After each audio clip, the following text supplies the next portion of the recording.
It's not uncommon for a musical album tracklist to count more than 20 songs, but in recent years, I think this has become a trend. Now, my view might be limited because I mainly listen to hip-hop and R&B, and those are the two genres we're gonna be discussing in this video. Now, for me, this trend of longer albums started after we moved away from physical medium to streaming services for music. Streaming services provided a better way to listen to music from anywhere and to everyone, but I also think it has contributed a lot to this problem.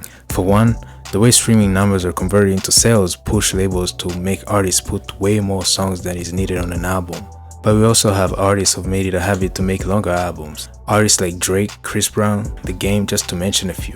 And I wholeheartedly believe that these artists will do way better just making shorter albums. And I don't think I'm the only one who wants that. In an interview, Drake was asked to name his favorite album from himself, and he chose Nothing Was the Same. One of the reasons he gave for this is that it's his most concise album to date, and I think he's right. What I don't understand is how he went on to make 3 bloated albums after this interview. Drake has been criticized for making long albums since the beginning of his career, and he's still doing the same thing even after admitting that Nothing Was the Same was better because it was concise. Even on his new album titled Honestly Nevermind, that counts 14 tracks but have a runtime of a whooping 53 minutes. 53 minutes. Are you kidding me? I mean, he's still failing to make a concise album here. Not that I think it's what he intended to do in the first place.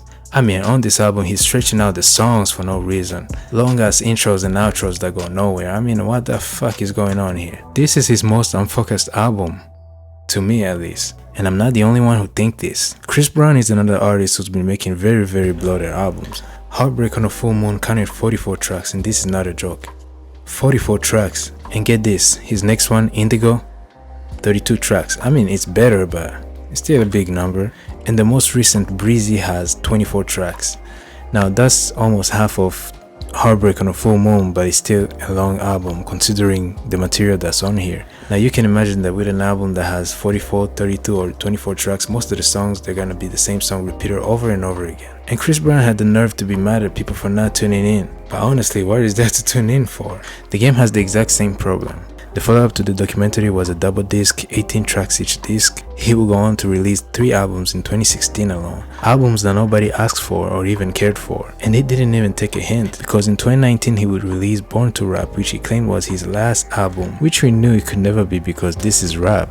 And so this year we got Drillmatic, a 30-track album from The Game in 2022. What the fuck are y'all doing? You're not even the hottest artist in the game. The audacity of thinking people have time to listen to a 30-track album, I don't understand. Or for Chris Brown, 44-track album, even 24-track album, you pass your prime, man. You can't be making those. Even for Drake, who is still in his prime, I would never want an album from him that has 30 tracks, 24 tracks. Even though he still gave us that, I would rather have 12 tracks, 10 tracks, something like that, just concise. I don't need filler tracks on the albums that I like. I prefer for each track to be purposeful and to contribute to the larger picture. I see these longer albums as just cash grabs, just a way to gain streaming numbers and thus sales. In the long run though, I think it hurts the artists more. The first week sales are gonna be high, but then the drop off on the second week is gonna be steeper, cause you have a better chance of convincing people to listen to a 30-track album if the hype is still on, but after that, nobody's gonna be tuning in. And that's why these longer albums can never be classics, cause nobody's going back to listen. I think one of the things that make an album a classic is its replay value. Albums like Good Kid, Mad City are still on the Billboard 200 even after all these years because people still listen. The solution to this problem is pretty simple. Just create more replayable songs. Since at the end of the day, the only thing the labels care about is the streaming numbers. This fixes the problem. More replayable songs, get the streaming numbers high, and the albums don't have to be too long. Nobody wants to hear the same bad song reiterated over and over again, but they will gladly listen to the same song over and over again if it's good enough. Thank you for watching. Don't forget to sub, leave a comment, leave a like, and I'll see you next time.